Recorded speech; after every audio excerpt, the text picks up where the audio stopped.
আসসালামু আলাইকুম বন্ধুরা, সবাই কেমন আছো? আশা করি সবাই ভালো আছে। এই ভিডিওটা হচ্ছে আমার নানিমাদের বাড়ির ভিডিও।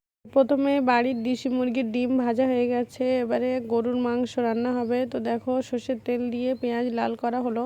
পেঁয়াজটা লাল হয়ে গেছে। এখানে হচ্ছে 2.5 কেজি পরিমাণে গরুর গোশ আছে। তো পেঁয়াজটা লাল হয়ে গেলে গরুর গোশ দেওয়া হলো। গরুর গোশ দিয়ে নুন দিয়ে ভালোভাবে নেড়ে চেড়ে গোশের পানিটা যখন শুকনো হয়ে গেছে, তখন এবার আদা রসুনের পেস্ট, লঙ্কার শুকনো লঙ্কা, যে শুকনো লঙ্কা বেটে দেওয়া হয়েছে, দিয়ে ভালোভাবে কষে নিচ্ছি মাংসর সাথে। কষতে কষতে যখন মাংস থেকে তেল ছাড়বে, তখন এতে পানি দিয়ে দেওয়া হবে। একটু পানিটা বেশি দেবো, কারণ গরুর গোশ। তো দেখো, হলুদের গুঁড়ো দিয়ে দিলাম। এখানে শুকনো ঝাল হয় সেটাই বেটে দেওয়া হয়েছে শিলে, কোনো রকম গুঁড়ো লঙ্কা দেওয়া হয়নি।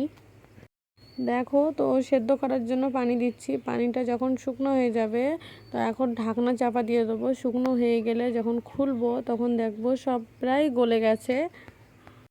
তো দেখো, এবার এতে গরম মশলার গুঁড়ো, জিরা মরিচের গুঁড়ো, বিরিয়ানি মশলা দিলে একটু ফ্লেভারটা ভালো আসে। তো সেগুলো সব রকম মশলা দিয়ে এবার দেখো খানিকটা ফুটিয়ে নেবো। পুঁই শাকের ডাঁটা দিয়ে গরুর গোশ আর আলু রান্না হচ্ছে। এটা হচ্ছে ঝোল থাকবে হালকা।